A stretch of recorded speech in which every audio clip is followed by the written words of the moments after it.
এবার তাহলে হচ্ছে প্রোটিন। এবার প্রোটিন নিয়ে আলোচনা করি, কারণ প্রোটিন কত পার্সেন্ট থাকে? 55% প্রোটিন থাকে।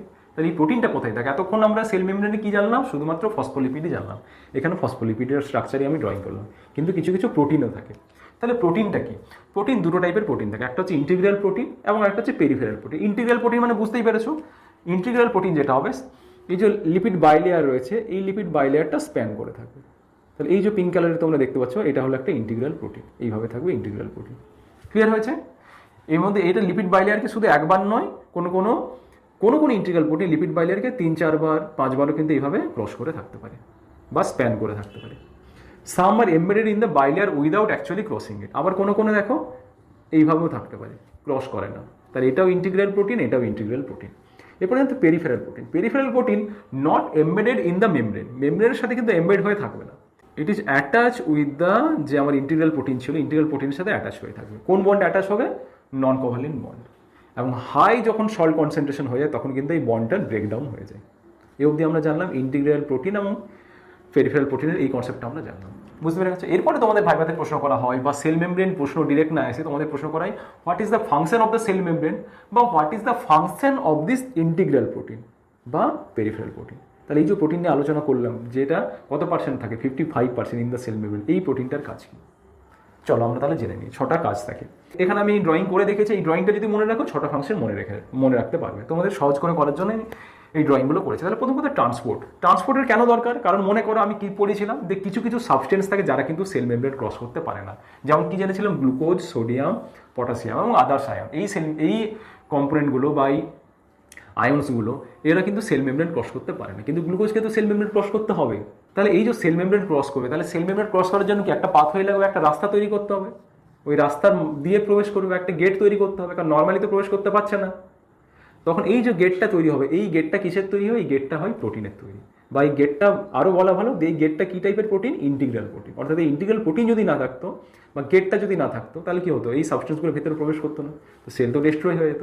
তাহলে প্রথম কাজ হচ্ছে, এই সেল মেমব্রেনের যে প্রোটিনগুলো রয়েছে তার প্রথম কাজ হচ্ছে কী হিসেবে কাজ করে? চ্যানেল হিসেবে কাজ করে, ক্যারিয়ার হিসেবে কাজ করে, বা পাম্প হিসেবে কাজ করে। চ্যানেল কি, ক্যারিয়ার কি, পাম্প কি, আমি নেক্সট ক্লাসে বলবো।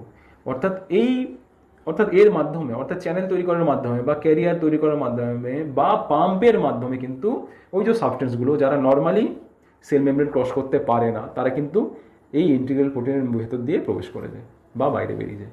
তারা ট্রান্সপোর্টে হেল্প করে কে? Membrane protein. ক্লিয়ার হয়েছে?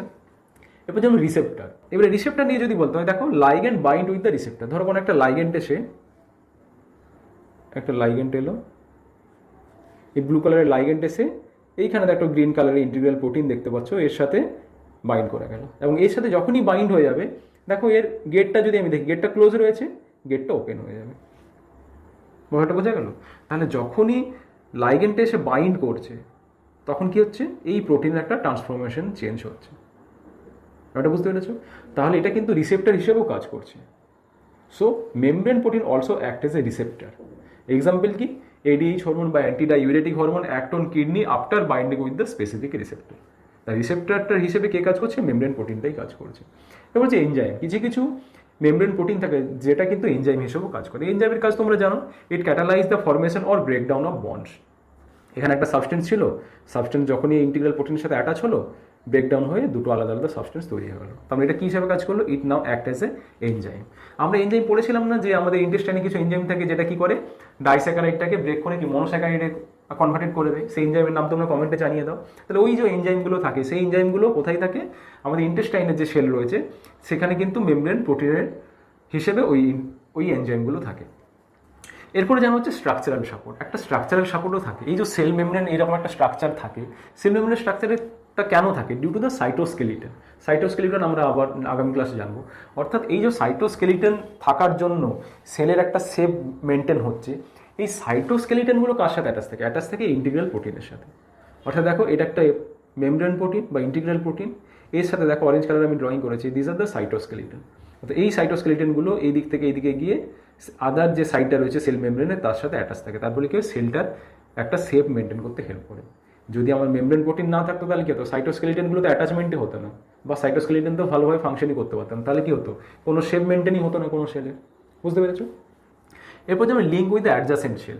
দেখো এখানে একটা সেল রয়েছে, মানে এই দিকের একটা সেল রয়েছে এই পাশে, তার এটা সেল মেমব্রেন, এবং এদিকে একটা সেল রয়েছে, তার এটা সেল মেমব্রেন। এই দুটো সেল মেমব্রেনের সাথে দেখো একটা কানেক্টেড রয়েছে বা দুটোর মধ্যে লিঙ্কেজ হয়েছে। এই যে লিঙ্কেজটা হচ্ছে, তার মানে দেখো এখানে যে ফসফোলিপিডগুলো রয়েছে তার মধ্যে তো কোনো লিঙ্কেজ হচ্ছে না, লিঙ্কেজটা হচ্ছে এখানে যে আমার মেমব্রেন প্রোটিনটা রয়েছে। So membrane protein also help in the linkage between the two adjacent cell, এগুলোকে কি বলে লিঙ্কার প্রোটিন বলা হয়। এবং লাস্ট অবশ্যই জানতে হবে অ্যান্টিজেনিক ফাংশন কীরকম।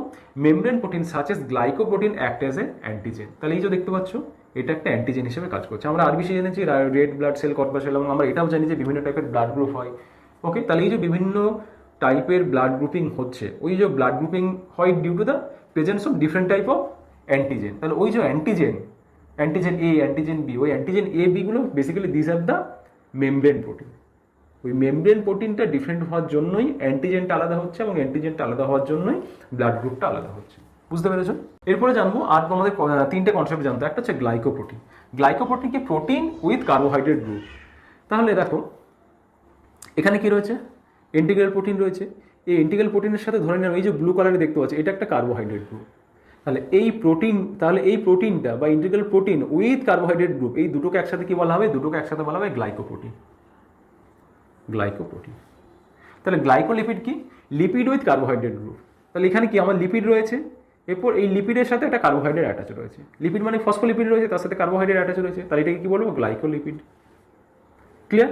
তাহলে গ্লাইকোক্যালিক্স কি?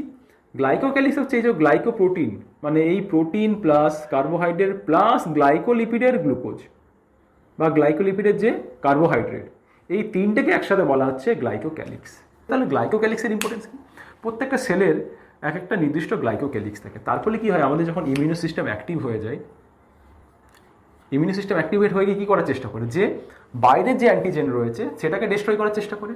এখন আমাদের এই বডির ইমিউনো সিস্টেম বুঝবে কী করে যে সেলটা এসেছে বা যে ভাইরাসটা এসেছে সেটা আমাদের বডি সেল নাকি সেটা বাইরের একটা ভাইরাস, সেটা বোঝার জন্য এই গ্লাইকোক্যালিক্সটা হেল্প করে। অর্থাৎ আমাদের immuno system can identify its own glycocalyx. Glycocalyx মানে এখানে যে লিপিড এবং গ্লাইকোপ্রোটিনের যে কম্বিনেশনটা, এটাকে আইডেন্টিফাই করে। এটাকে আইডেন্টিফাই করে বলে আমাদের ইমিউনিটি সেলগুলো কিন্তু আমাদের সেলকে ডিস্ট্রয় করে না। বুঝতে পেরেছো? এবং অবশ্যই জানতে হবে এই যে মডেলটা আলোচনা করলাম সেল মেমব্রেনের, এটাকে কি বলা হয়? Fluid mosaic model. এবার হচ্ছে ফ্লুইড মোজাইক মডেল নামটা কেন এসেছে? মোজাইক মানে আগেকার দিনে যে ফ্লোরগুলো মোজাইকে ফ্লোর হতো সেটা কীরকম দেখতে ছিল, যে একটা হোয়াইট কালারের যদি ফ্লোর হয় তার মাঝখানে ব্রাউন কালারের অনেক ছোটো ছোটো ছোটো ছোটো সাবস্টেন্স আমরা দেখতে পেতাম। এই সেল মেমব্রেনটা যখন প্রথম ডিসকভার করা হয় তখন দেখা যাচ্ছে সেল মেমব্রেনটা একই রকম দেখতে, মাঝখানে অর্থাৎ ওই টাইলসের ছোটো ছোটো যে সাবস্টেন্সগুলো হয় তার মধ্যেও এরকম কিছু সাবস্টেন্স আমি দেখা যাচ্ছে। Basically these are the integral protein ছিল। ওই কনসেপ্ট থেকে নামটা এসেছে ফ্লুইড মোজাইক মডেল। অর্থাৎ মোজাইক যে হয় ফ্লোর, তার মতো সেল মেমব্রেনটা দেখতে হয় বলে ফ্লুইড মোজাইক মডেল বলা হয়। এবং এটা কে দিয়েছিলেন এই কনসেপ্টটা? Singer and Nicholson in the year 1972। তাহলে কনসেপ্টটা বুঝতে পারলে? ওকে, চলো থ্যাংক ইউ। কিছু কোয়ারি থাকলে তোমরা কমেন্টে জানাতে পারো। ওকে।